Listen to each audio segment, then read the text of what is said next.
of Harita TV. Today we are honored to have Venerable Sravasti Bhante Dhammika. He is one of the most respected Buddhist monk among the most of the writers in the world. He was born in Australia in 1951 into a Christian family, and Bhante Dhammika embraced Buddhism at the age of 18, and he traveled through Thailand, Laos, Burma and India, and he was ordained under Venerable Mathivalle Sangha Ratana Thera, the last disciple of Venerable Anagarika Dharmapala. He co-founded the Nilambe Meditation Center and has authored more than 35 books. His teaching have touched lives around the world. And join us now for the journey of life, an inspiring conversation of faith, wisdom, and compassion. With all due respect and veneration, Reverend Bhante, could you tell us about your early life in Australia and what made you to drew to Buddhism? Okay, thank you, and thank you for the warm welcome. Yeah, I was born into a nominal Christian family, and I used to go to church on my own accord because I was just interested in religion, and really that was the only religion there was that I knew of. Yes. But when I was about 17, I came across some books on Buddhism which I started to read. And then so by the time I was about 18 or 19, I'd read enough of Buddhism that I came to think of it, if that's a religion, then that's for me. Okay. So it was mainly through books. There wasn't any Buddhist society or the very small Buddhist groups in those days. So my introduction to Buddhism was basically through reading. Well, thank you. And how did your journey through Thailand, Burma and India shape your spiritual outlook? Well, in 1973, I went to Thailand with the intentions of becoming a monk. I met a man who had been a monk for many years, and he introduced me to his friends, monks and what have you. So I visited temples and what have you. But I realized that if I was going to learn Buddhism there, I was going to have to adopt Thai culture and to learn the Thai language. Yes. So then I went to Laos,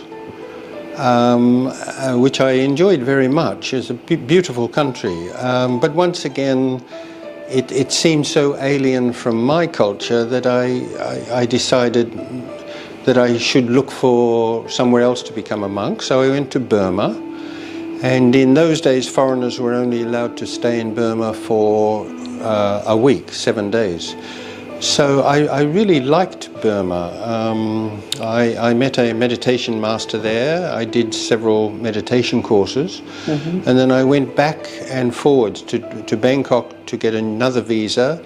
And then 3 times I did that. And then I realized I'm not going to be able to stay in Burma, so I decided to come to India. Okay. And then, of course, then you discover, even though the Buddha was born in India, there's not much Buddhism in India today. Mm-hmm. So I basically spent a lot of time. I did yoga. I met various people and etc.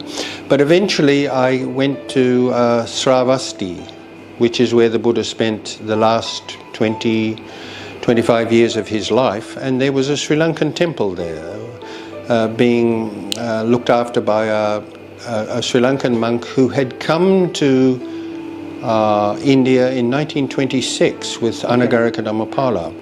I really admired and appreciated him, and so that's where I ended up becoming a monk. Well, I think he was the last disciple of Anagarika Dharmapala, it is said. And what were your inspiration in under the ordain of as a bhikkhu by this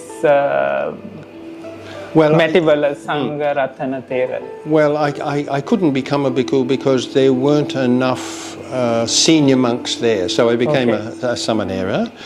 I already knew something about Anagarika Dhammapala's life, and I was quite inspired by it. He was a very energetic person. He spent a great deal of his time and effort and ingenuity promoting Buddhism at a time which was a rather dark period for Buddhism.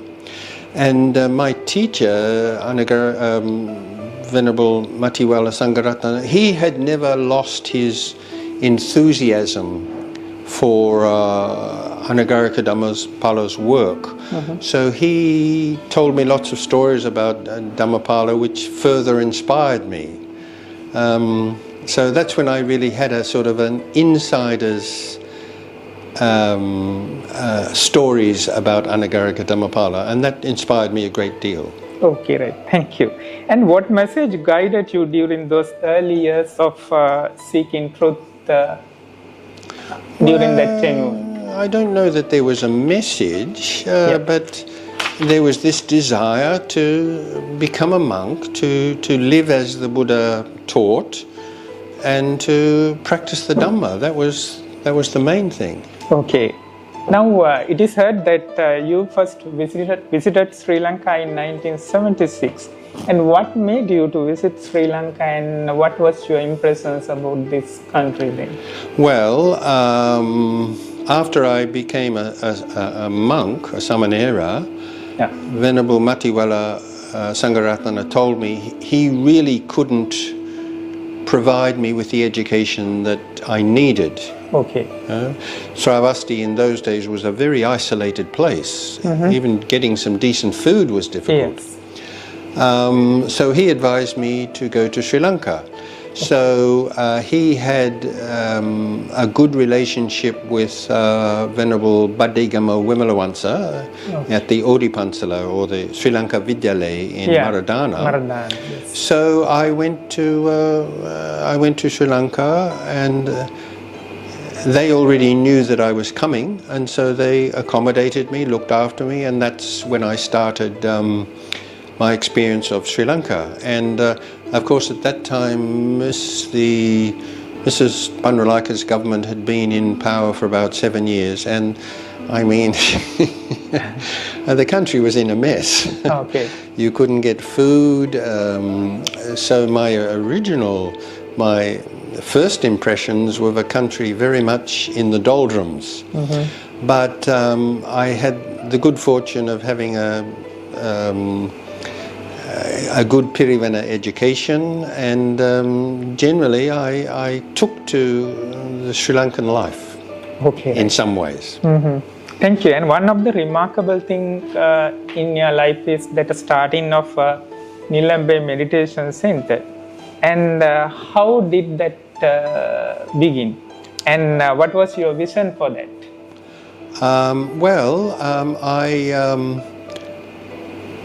I found the weather in Colombo very difficult, so I moved up to Kandy, and then I met Mr. Godwin Samararatna, who was the public librarian in Kandy, and I found him to be a very remarkable person, and through him I met other people, Professor Lily De Silva at Peradeniya University, and Dr. Vitanati, and these people, and they were all very, very interested in the Dhamma. So I became a part of that group.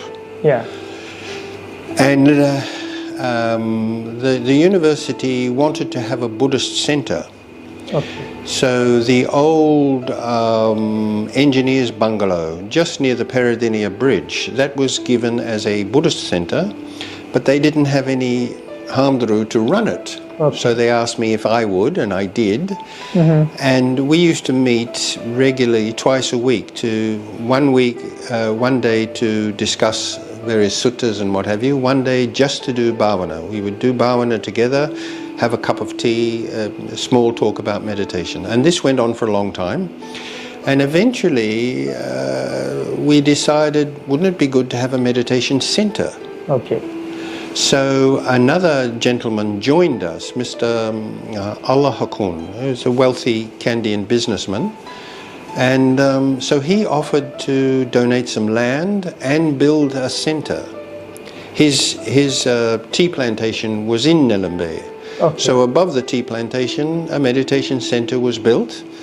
And I started doing 10-day meditation courses for the first 10 days of every month. Okay. In the beginning it was mainly tourists who came, but after a while local people started to come, and that's how it started. Right, very good. And it goes on in practice still? I believe it is. I haven't had much contact with it for quite a few years now, but eventually Godwin, Mr. Godwin Samaratna, he started to teach at the centre, and he attracted a lot of attention. He had much more skill. He was a very Santa Danta person. I was maybe not quite so Santa and not so Danta. Okay.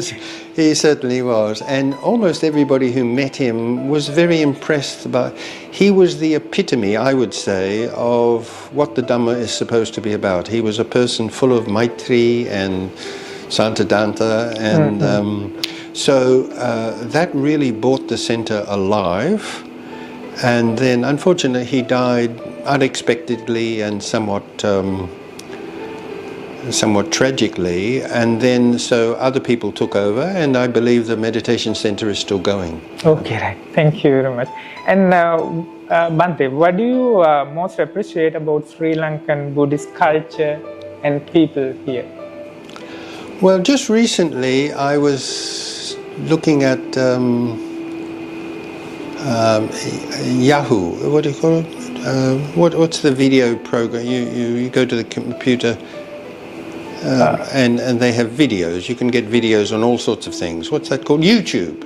I was looking at YouTube, and I saw somebody making a YouTube saying, "Don't think Sri Lanka is the same as India." I thought, "Oh, that's interesting." So I looked at it, and this person is a tourist, and they had spent some time in India, and then they came to Sri Lanka. Okay. And they are in this YouTube, they're saying, don't think that Sri Lanka is the same as India. It may be near, but it's completely different. And he said, India is not very hygienic. And it's extremely crowded, and there's a pushing and shoving and etc. And then when you come to Sri Lanka, you find it's completely different. People don't push and shove. Okay. They smile when they see foreigners. It's cleaner. And I thought, yeah, that's true. So I think Sri Lankan culture has imbued the best of Buddhist culture, and that has been enhanced with some Hindu culture and some Islamic culture also. But the primary cultural influence is Buddhism, and it comes out. I think people are generally hospitable, kindly, friendly, welcoming. I think it's obvious to anybody who comes. It's a nice part of the world, despite the serious problems that Sri Lanka has been having in the recent past. Yeah, but one more question. Now, how do you see Buddhist practices have been changing in Sri Lanka during the past? Well, in my time, I've seen lots of changes, because I ended up staying for 20 years, and in the last 25 years I have not been here, but I've followed what's happening in politics and the economy and what have you. And it seems to me that one of the very positive changes is more lay people have become interested in bhavana. And that was not the case when I first came here. Yes. And I think that's a very positive trend. On the other hand, there is much more secular culture. Yes. Particularly with young people, the pull of fashion and various popular trends is pulling the younger generation in the other direction. So I think there are good signs and challenges to Buddhism too. So I simply hope that the country will be able to negotiate between these two trends and find a compromise in which they can benefit from the rich spiritual tradition that they do have. Yeah. Well, Bhante, thank you very much, and we will be meeting again after a little commercial break, and we hope to talk about your teaching and the global work, etc. after the break. Right. Thank you.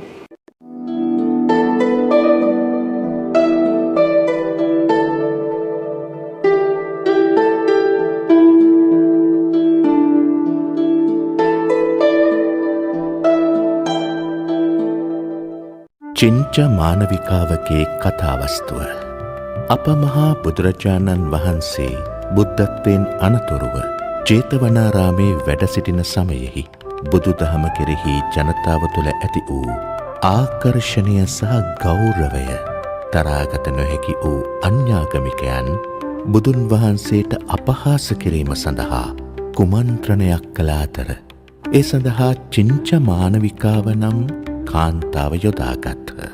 ඇය ගැබිනියක් ලෙස වෙස්වලාගෙන සෑම සවසකම මිනිසුන්ට පෙනෙනසේ බුදුන් වහන්සේ වැඩ සිටින සුවඳ කුටිය දෙසට ගමන් කළාය. මාස කීපයකට පසු ඇය පිරිසක් ඉදිරියේ පෙනී සිටිමින් බුදුන් වහන්සේ තමනට දරු ගැබක් ඇති කළ බවට චෝදනා කළාය.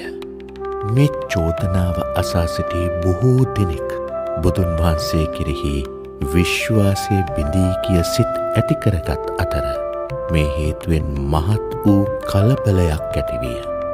බුදුන් වහන්සේ නිහඬව සිටි අතර කිසිදු පිළිතුරක් නොදුන්හ. එවිට ශක්‍ර දෙවියන් මේ සිදුවීම දිවසින් දැක චිංච මානවිකාවගේ වංචාව හෙළිතරව් කිරීමට පියවර ගත්තේය.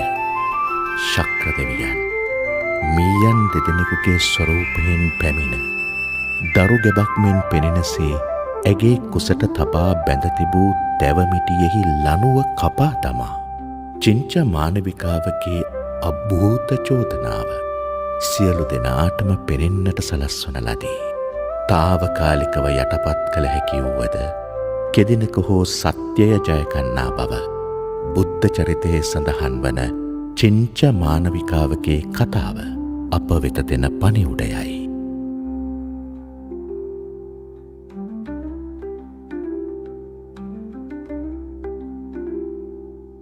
ඔබත් අභිමානවත් මනෝවිද්‍යා උපදේශකවරයෙකු ලෙස ඔබගේ වෘත්තීය ජීවිතය ආරම්භ බලාපොරොත්තුවෙන් සිටින්නෙක්ද? එසේනම් මෙන්න ඔබට වටිනා අවස්ථාවක්. දශක 4කට වැඩි කාලයක් වෘත්තීය අධ්‍යාපනයේ ප්‍රමුඛ ආයතනය වන ගංගාරාමයේ ශ්‍රී ජනරත්න වෘත්තීය පුහුණු මධ්‍යස්ථානය මගින් මෙහෙයවනු ලබන මනෝවිද්‍යාව සහ උපදේශනය පිළිබඳ ඩිප්ලෝමා පාඨමාලාව ත්‍ෘතීක හා වෘත්තීය අධ්‍යාපන කොමිෂන් සභාවේ අනුමත විෂය නිර්දේශයක් සහිත ඩිප්ලෝමා පාඨමාලාවකි. පාඨමාලාව සාර්ථකව අවසන් කරන සියලුම ශිෂ්‍ය ශිෂ්‍යාවන්ට ජාතික මට්ටමේ පිළිගන්නා සහතික පත්‍ර දෙකක් හිමි වේ. මනෝවිද්‍යාව හා උපදේශනයේ ශාස්ත්‍රීය වෘත්තීය දැනුම සහ පළපුරුද්ද ඇති විශ්වවිද්‍යාල කතිකාචාර්යවරුන් සහ වෘත්තීය ප්‍රවීණයන්ගෙන් සමන්විත ආචාර්ය මණ්ඩලයක් යටතේ දේශන පැවැත්වේ. ඔන්ලයින් හා පන්ති කාමර දේශන පැවැත්වේ. Zoom ඔස්සේ පැවැත්වෙන දේශනවල පටිගත කිරීම ලබා දෙනු ඇත. පාඨමාලා කාලය මාස 12යි. පාඨමාලා ගාස්තුව 70500යි. මෙම දැන්වීමේ WhatsApp ලින්ක් එක හරහා ලියාපදිංචි වන සිසුන්ට පාඨමාලා ගාස්තුවෙන් 25000ක විශේෂ පට්ටමක්. වට්ටම සහිත පාඨමාලා ගාස්තුව රුපියල් 45500යි. ලියාපදිංචි ගාස්තුව රුපියල් 5000යි. ඔබත් දැන්ම ලියාපදිංචි වී අප හා එක්වන්න. ගංගාරාමයේ ශ්‍රී ජනරත්න වෘත්තීය පුහුණු මධ්‍යස්ථානය Colombo 2. 074 211 18 0112 38 66 0111 244 0273. Where Sri Lankan pride meets remarkable Kandyan heritage and legacy lingers in the cadence of the breeze, rises a testament to vision and vigor, a beacon of modern Sri Lanka, a city within the city, Kandy City Centre. Born from the heartland of heritage, it stands not merely a structure but a symphony of culture and contemporary design, where the echoes of the Kandyan grandeur are engraved into every stone and outline, crafted with precision, rooted in history, crowned with innovation. This is where the spirit of a nation wears its pride like a jewel. Each gallery and hallway a curated passage of craftsmanship and grace. Each storefront a reflection of our artisans' brilliance, a celebration of local ingenuity and global aspiration. This is more than commerce. It is culture.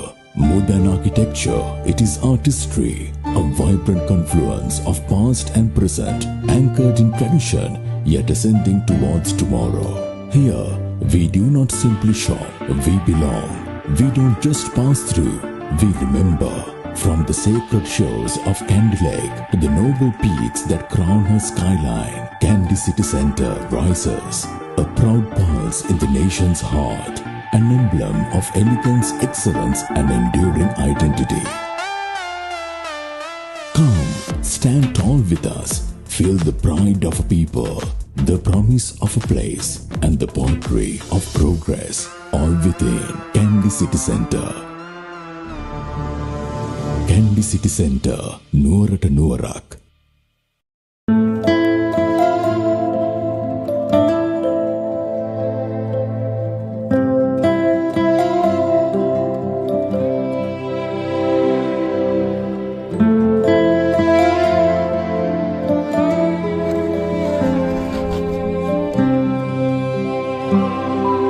මම පුතා හැදුවේ මලක් වගේ. ලොකු කෙරුවේ රජෙක් වගේ. මගේ පුතා මට මේ රටට පුදුම විදියට ආදරය කරපු දරුවෙක්.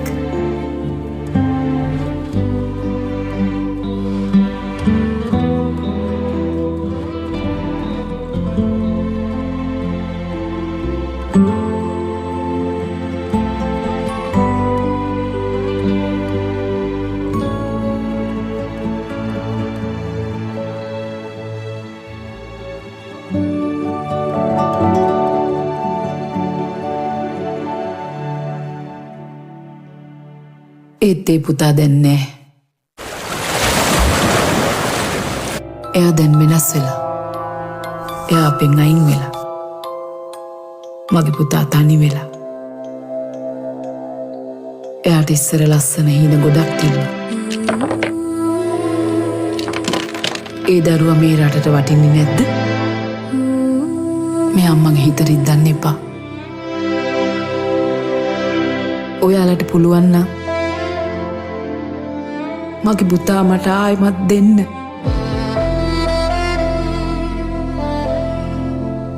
අම්මලා නොහඬන රටක් වෙනුවෙන් ඉවත් වෙනු රටම එකට ජාතික මෙහෙයුම.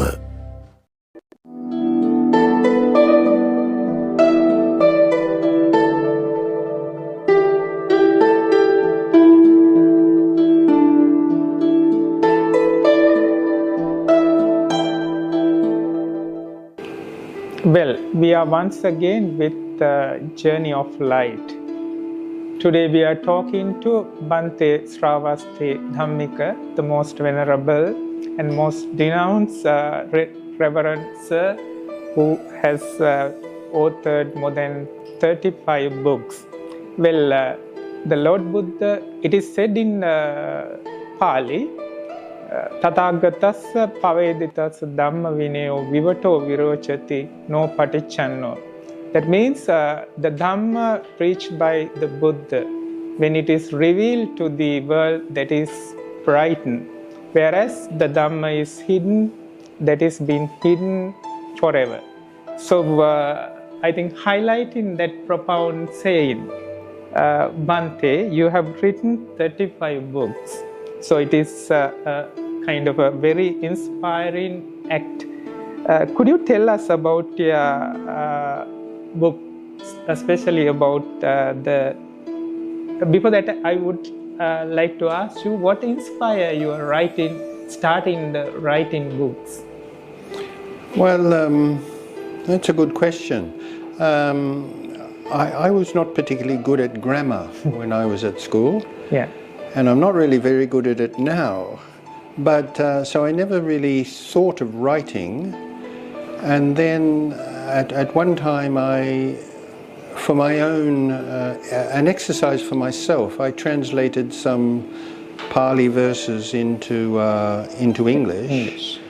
And I put it away. And then one day I mentioned this to somebody and they looked at it and they said, "This is very good, why don't you publish it?" And I said, "I don't think anybody would be interested." Okay. And they said, "Maybe you're right, but why don't you send it to a publisher anyway?" Yeah. And I said, "Well, what a waste." He said, "Yeah, maybe it's a waste, but how much does it cost you? It only costs you one envelope and one stamp. And if they say no, doesn't matter, you haven't lost anything, but they might say yes." So I thought, well, that's a good idea. So I put the manuscript in an envelope. I sent it to the Buddhist Publication Society in Kandy, and they published it. Okay. So that's what gave me the confidence to write some more. But then at about that time, I was reading the Tipitaka very frequently and reading books on Buddhism. Yeah. And I often came across things which I was pretty sure was not correct. Okay. Or I came across a good book on Buddhism, but it didn't mention what I thought was important and which should be mentioned.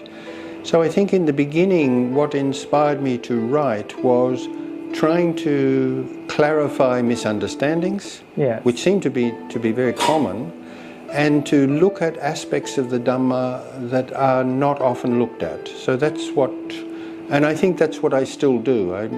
Most of my books are about aspects of Buddhism that don't get the attention that they deserve. Okay, excellent. Could you tell us about your new book, The Footprints in the Dust? Yeah, this is, it was published in America about 3 years ago. Yes. But this is the new Sri Lankan edition in English. And it's also recently published by Vijay Surya in Maradana, okay, in Sinhala. And there are many books on the life of the Buddha. In fact, there are several hundred, even in English. Yes. And it seems to me that they look at certain aspects of the Buddha's life as it is depicted in the Tripitaka, okay, and then about 70% is based on legends that evolved centuries after the Buddha. Okay. And so what I have done is I've just looked at the information in the Tipitaka. How does the Tipitaka depict the Buddha? Okay. And when you look at how the tradition depicts the Buddha and how the Tipitaka depicts the Buddha, there's a big difference. Yes. Very different. I'll just mention two things. Yeah. Everybody, all the kids who go to Dhammapasalas, they all know that the Buddha's name was Siddhartha. Okay. And maybe it was. Mm-hmm. But that name is not mentioned anywhere in the Tipitaka. Okay. Nowhere in the Tipitaka is the Buddha called Siddhartha. Mm-hmm. Is that important? Not really, but interesting. Yeah, when studying the lifestyle. Yeah. Then I'll mention one other one. Everybody knows that the Buddha's father confined him to a palace so that he wouldn't know about the ugly realities of life. Okay. But then suffering and things. Yes, yes. But one day he got out of the palace and he went through Kapalavastu in his chariot. Yes. And he saw an old person, a sick person, a dead person, and a wandering ascetic. Yes. And he had never seen these things before. And so he asked his charioteer, "Channa, what are these?" And he said, "Well, this is what happens to everybody." And he was very shocked. And that's a terrific story. It's a really great story. Yeah. But it's not in the Tipitaka.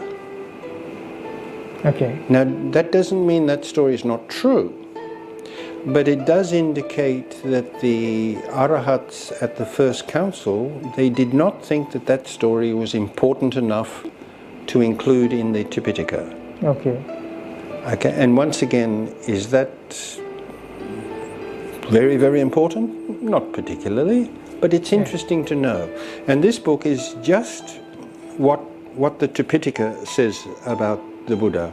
And what it does is it depicts physically a very normal human being.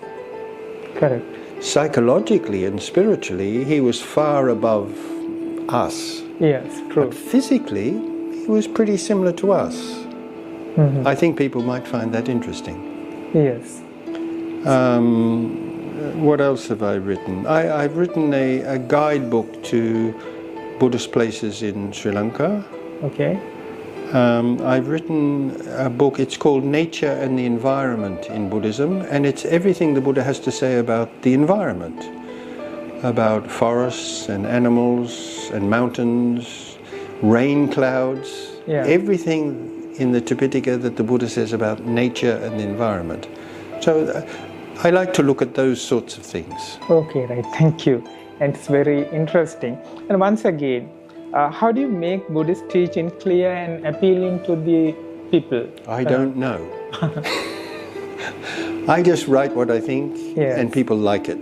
As you explained earlier, you are going with in parallel to the Tripitaka. Well, that's one thing. And then looking at things that perhaps are not often looked at.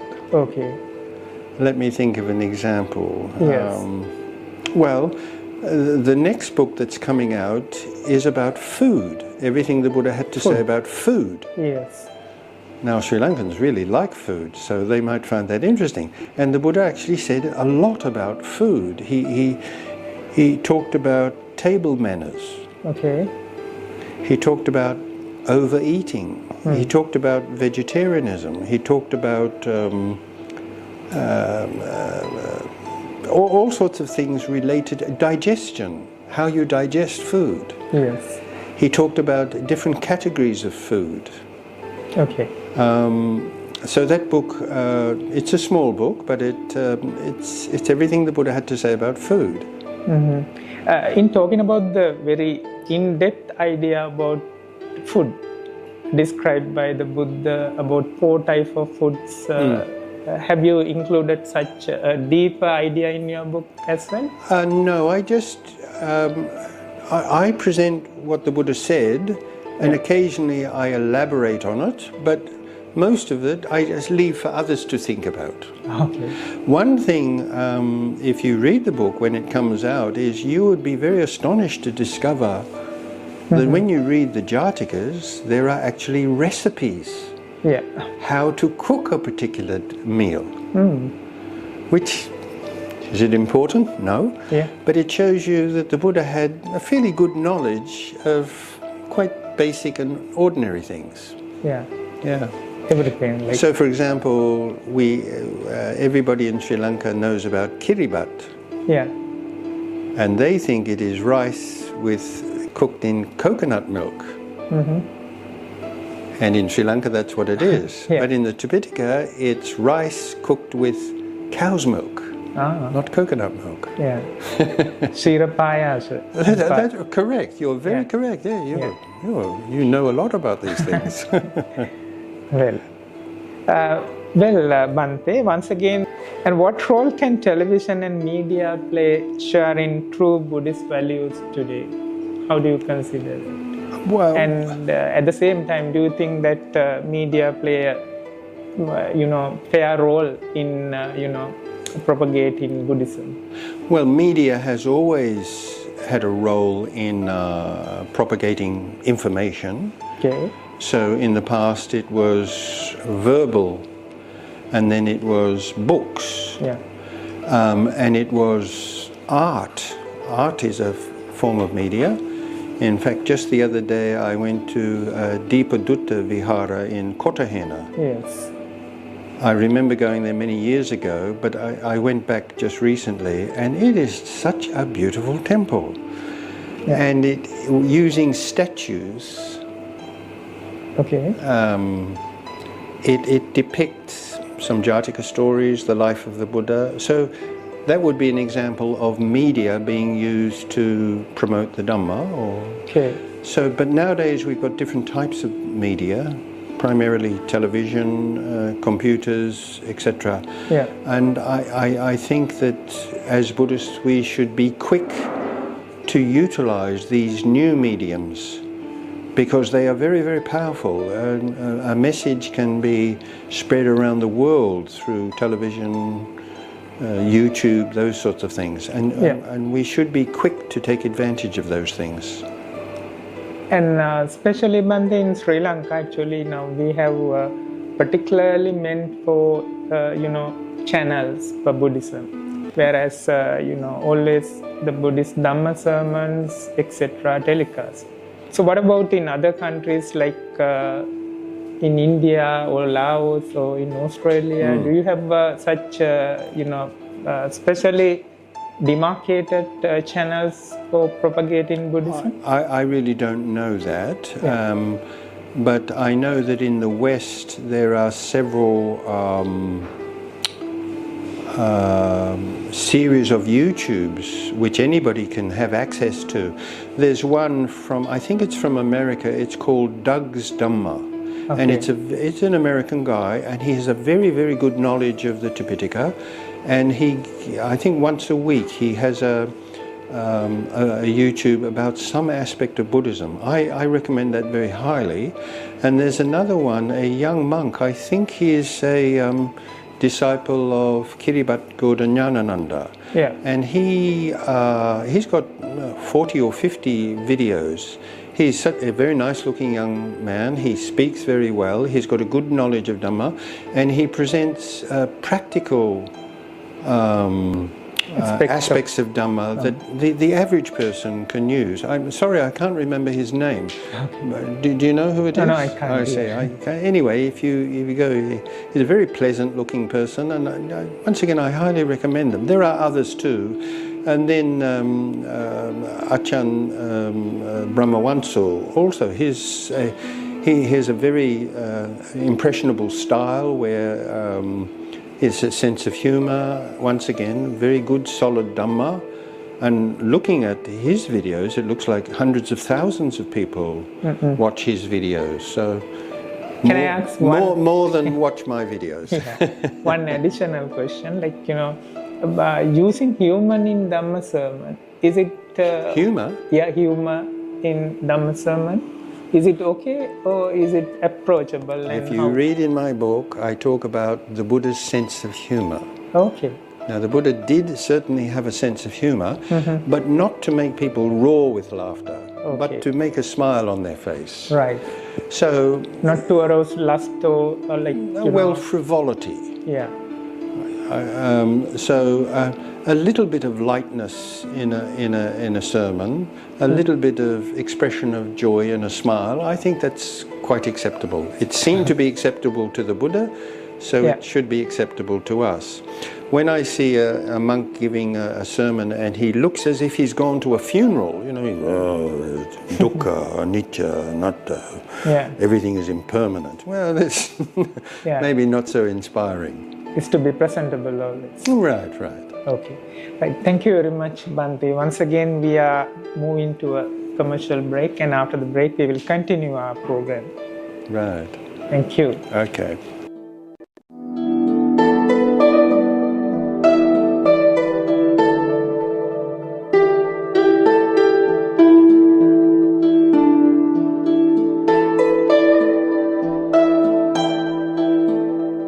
ලක්ෂ 25ක් වටිනා coding දැනුම ඔබේ දරුවාට නොමිලේම ලබා දෙන තැන DP Education coding පාසල. ඔබ කොඳුයට පෙළ හෝ සංධ්‍යාශ්‍රිත රෝගයකින් පෙළෙනවාද? යුරෝපයේ ඉතා ජනප්‍රිය ඔස්ටියෝපති ප්‍රතිකාරය මගින් සුවය ලබා ගන්න. දහස් ගණනින් රෝගීන් සුවපත් කරමින් ඔස්ටියෝපති ප්‍රතිකාරය සිරිලකට හඳුන්වා දුන් මහාචාර්ය සාගර කරුණාතිලක මහතා හමුවන්න. ශාකා මාළඹේ සහ Matara අමතන්න 077 52 60 401. Lanka SSL Agro Gold Galvanizing Iron Wire ලේසියටයි පහසුවටයි වාසියටයි අරන් යන්න. බජට් එකට මැච් කරගෙන උජාරුවට වැඩක් ගන්න. භෝගවකා වන්සුරකින්න ආරක්ෂිත අලිවැටකට. වැටකොළු පතෝල කරවිල මැස්සට හයිය ගාය දෙන හොඳම වෛරයක්. Lanka SSL Agro Gold.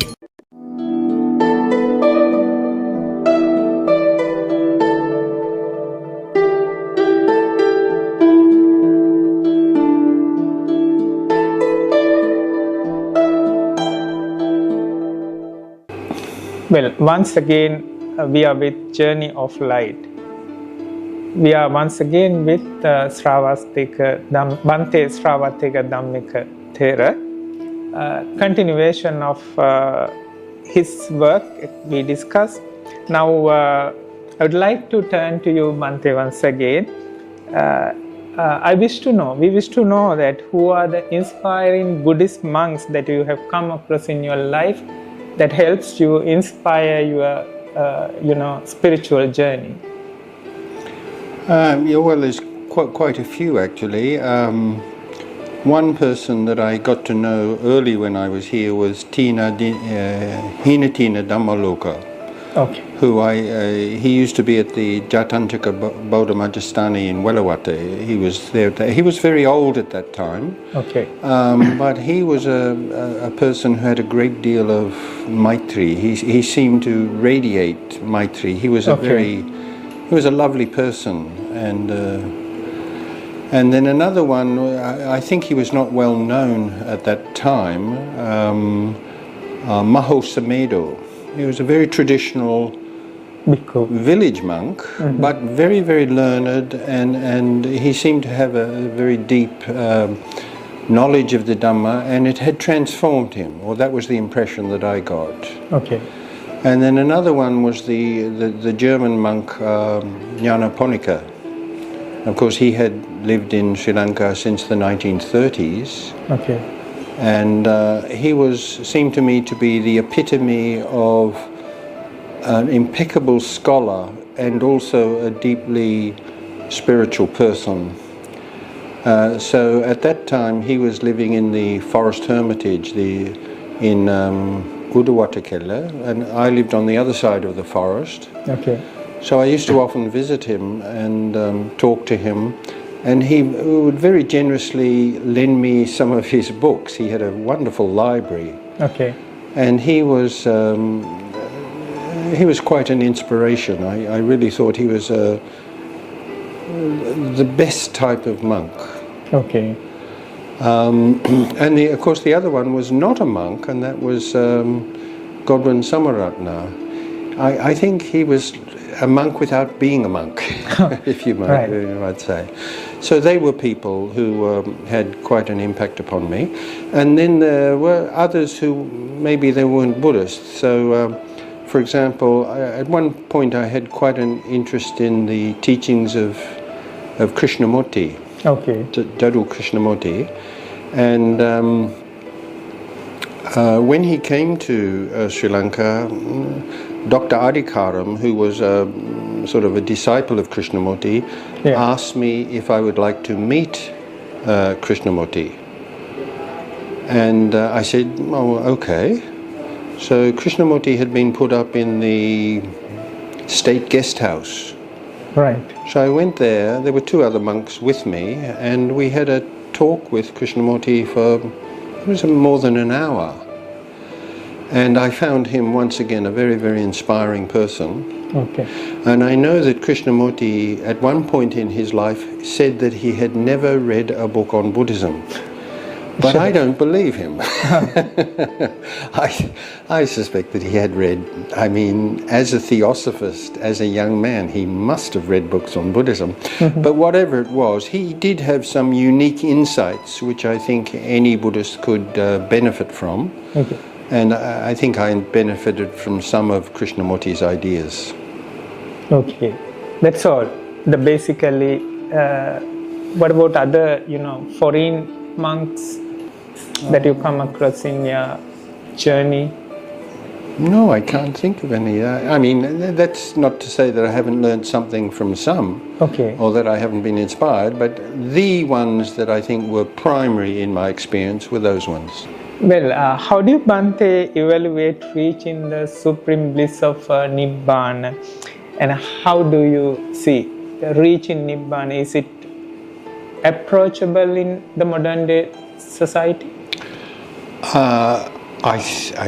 If it isn't, we're all wasting our time.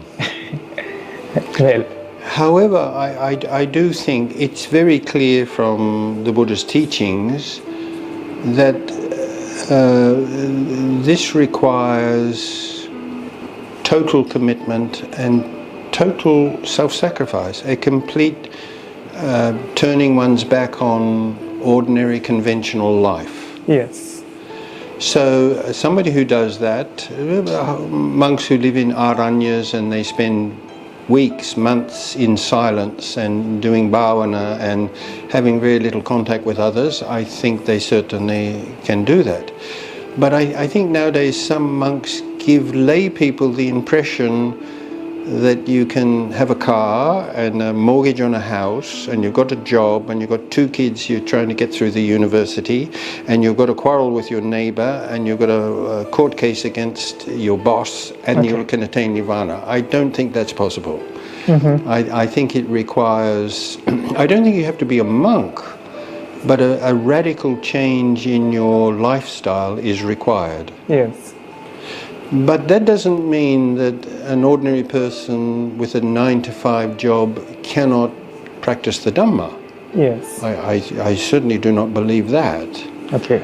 Because right speech, right action, right livelihood, these pertain to ordinary living. So as a devout layperson, man or woman, you can still practice the Dhamma and lay the foundations for maybe later in life when you retire, or maybe in the next life you can move ahead. So I do believe that also. Okay. And as well, how does the meditation contribute to Nibbana? Is it a must? Yes, of course. Yeah. But once again, I always say the Buddha did not teach the Noble One-Fold Path. He taught the Noble Eightfold Path. Yeah. So is meditation important? I would say it's essential. But so is right effort essential. Yes. So is right speech essential. So is right action. They all go together. They all go together. So I think it's a mistake to pull one out and give it all the emphasis and neglect the others. I don't think that's a good idea. Okay. Once again, Bhante, now considering Sri Lankan society, how can Sri Lanka preserve its Buddhist heritage in today's changing situation, like changing world? Well, Sri Lanka is a developing country. And it's not only developing economically, it is being profoundly influenced by external ideas, mainly Western ideas. Some of those ideas I think are very, very important. The idea of human rights and rule of law and things like that, these are very, very important. But there are aspects of Western culture which I would say is not helpful to the Dhamma. And so Sri Lanka is at that point in its development where you've got these two forces. On one hand, you've got traditional society, which is conservative, and then you've got this other, the pull of secularism. So I think that what will happen is in cities like, Colombo, people will be more attracted to sort of a secular approach. In villages and small towns, people will be more attracted to the traditional society. And that might create some misunderstandings and divisions between the two. I think that would be very sad. But I do think that some aspects of traditional understanding of Buddhism does need to modernize. Yes. Like what example? Well, for example, how sermons are given. So in a village environment, the traditional sermon with the fan in front of the face and the usual chanting and that, I think I hope that remains. But to young, well-educated Colomboites, that may appear old-fashioned, out of date, and not very inspiring. So I think we need a group of monks who continue to uphold traditional conservative society, and in city environments, those who are perhaps more attuned to modern trends. I can't think of an example offhand, but that's what I would say. And it's not easy for a traditional society to make those adjustments. So it takes careful consideration, which I hope the statesmen and those who are in decision-making positions are able to think about. Yes. And all in all, Bhante, you have been very much, resourceful and as well, insightful at this juncture. And finally, I request you, Bhante, what sort of message that you can convey to, our Haritha viewers in summing up all this, discussion, in lighting up their spiritual life as well as the, secular life? I'm not sure about that, but the mere fact that you are using modern technology and media to present the Dhamma, I suppose that's a very good thing. I hope there is more of it. I'm a great believer in books. One thing I notice is when I was living in one Indonesia, it's very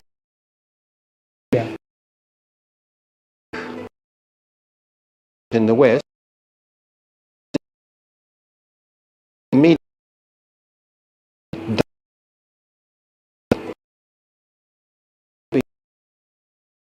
research,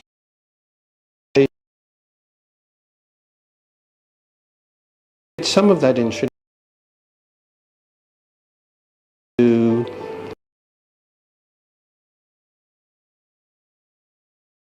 in singular some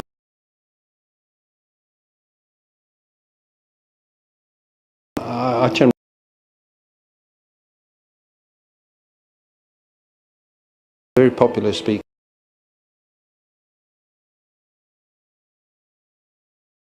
German, interesting.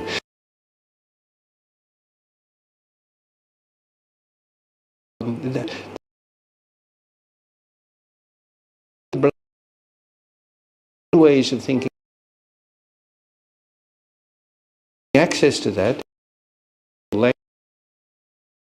good.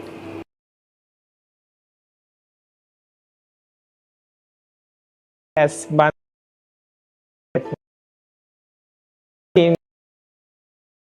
so out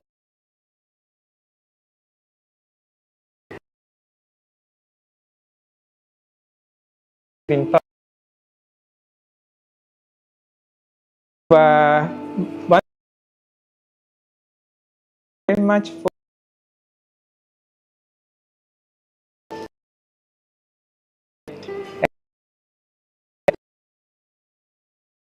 public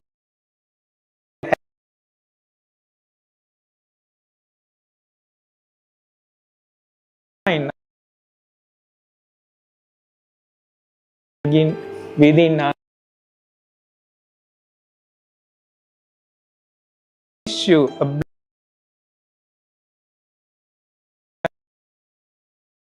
spreading the Dhamma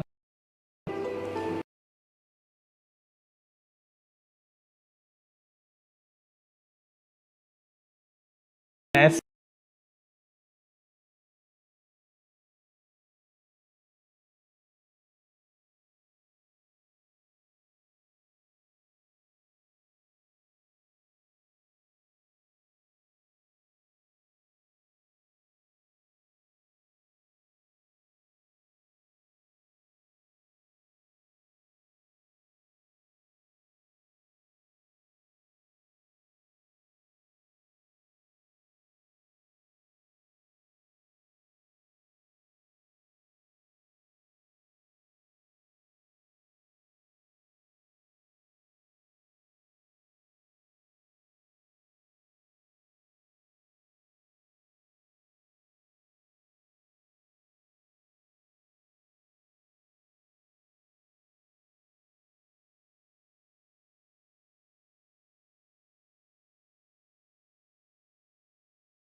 මම පුතා හැදුවේ මලක් වගේ. ලොකු කෙරුවේ රජෙක් වගේ. මගේ පුතා මට මේ රටට පුදුම විදියට ආදරය කරපු දරුවෙක්.